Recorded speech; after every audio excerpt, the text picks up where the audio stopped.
AJ ನ್ಯೂಸ್ಗೆ ಸ್ವಾಗತ.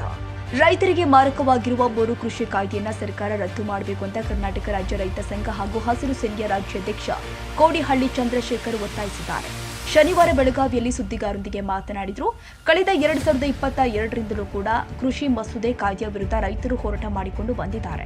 ಅಂದಿನ ವಿಪಕ್ಷ ಸ್ಥಾನದಲ್ಲಿ ಇದ್ದ ಸಿದ್ದರಾಮಯ್ಯ ಅವರು ಈಗ ಮುಖ್ಯಮಂತ್ರಿಯಾಗಿದ್ದಾರೆ. ಕೂಡಲೇ ಕೃಷಿ ಮಸೂದೆ ರದ್ದು ಮಾಡಬೇಕು ಅಂತ ಆಗ್ರಹಿಸಿದರು. ರೈತರಿಗೆ ಮಾರಕವಾಗಿದೆ, ಇದು ರದ್ದು ಮಾಡಬೇಕು ಅಂತ ಏನು ನಮಗೆ ಮಾತು ಕೊಟ್ಟಿದ್ರು ಅದರ ಪ್ರಕಾರ ನಡ್ಕೊಂಡಿಲ್ಲ. ಈಗ ಯಾಕೆ ನೀವು ಅಧಿಕಾರದಲ್ಲಿ ಇದ್ದಾಗ ಇದನ್ನು ರದ್ದು ಮಾಡ್ತಾ ಇಲ್ಲ ಅಂತ ಹೇಳಿ ನಮ್ಮದು ಭಾಳ ಪ್ರಮುಖವಾದ್ದು. ಎರಡನೇದು MSPಗೆ ಸಂಬಂಧಪಟ್ಟಂಗೆ ಭಾರತ ಸರ್ಕಾರ ರೈತರನ್ನ ವಂಚನೆ ಮಾಡಬಾರ್ದು. ಈಗಾಗಲೇ ನಾಳೆ ಏನು ದೆಹಲಿಯಲ್ಲಿ ಏನು ರೈತರು ಚಳವಳಿಯನ್ನು ಪ್ರಾರಂಭ ಮಾಡ್ತಾ ಇದ್ದಾರೆ, ಸುಪ್ರೀಂ ಕೋರ್ಟ್ ಕೂಡ ಹೇಳಿದೆ ರೈತರ ಸಮಸ್ಯೆಯನ್ನು ಕುಂತು ಮಾತಾಡಿ ಬಗೆಹರಿಸಿ ಅಂತ.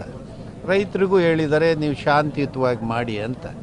ಈ ಮಧ್ಯೆ ಏನು ಹೇಳಿದ್ದಾರೆ ಮಂತ್ರಿ ಅಂದರೆ, ನಾವು ಎಲ್ಲ ಬೆಳೆಗಳಿಗೆ MSP ಕೊಡ್ತೀವಿ ಅಂತ.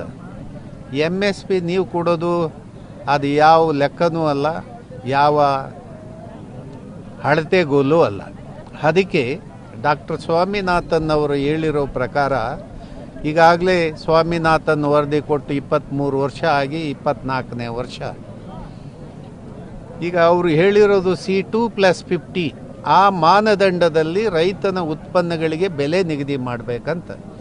ಇದು ಯಾವುದು ಮಾನದಂಡ ಇಲ್ದಲೇ ಆ ಬೆಳೆಗೆ ರಾಗಿಗೆ 50 ರೂಪಾಯಿ ಕೊಡ್ತೀನಿ, ಜೋಳಕ್ಕೆ 25 ಕೊಡ್ತೀನಿ. ಕನ್ನಡಿಗರ ಮೆಚ್ಚಿನ ನಿಮ್ಮ AJ 24/7 ನ್ಯೂಸ್ ಕನ್ನಡ ವಾಹಿನಿ ಇದೀಗ ಟಿವಿಯಲ್ಲಿ ಲಭ್ಯ. ವೇಳೆ ನೋಟಿಸ್ ಕೊಟ್ಟಿದ್ರೆ ವಾಪಸ್ ತಗೋತೀವಿ.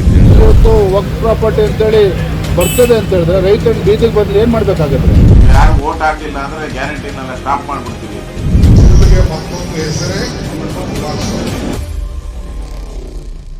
ಕರ್ನಾಟಕ ಮತ್ತು ದೇಶ ವಿದೇಶ 360 ಡಿಗ್ರಿ ಸುದ್ದಿ ಹಾಗೂ ಉತ್ತರ ಕರ್ನಾಟಕ ಬೆಳಗಾವಿ, ಬಾಗಲಕೋಟೆ, ಧಾರವಾಡ, ಹಾವೇರಿ, ಗದಗ, ಬಿಜಾಪುರ ಜಿಲ್ಲೆಯ ಕ್ಷಣದ ವಿವರವನ್ನ ಪಡೆಯುವುದಕ್ಕೆ AJ 24/7 ನ್ಯೂಸ್ ಕನ್ನಡ ವಾಹಿನಿಯನ್ನ ಲೈಕ್ ಮಾಡಿ, ವಿಡಿಯೋಗಳನ್ನ ಶೇರ್ ಮಾಡಿ, ಕಮೆಂಟ್ ಮಾಡುವ ಮೂಲಕ ನಮ್ಮ ವಾಹಿನಿಗೆ ಸಹಕಾರ ನೀಡಿ ಮತ್ತು ಚಾನೆಲ್ ಅನ್ನ ಸಬ್ಸ್ಕ್ರೈಬ್ ಮಾಡಿ.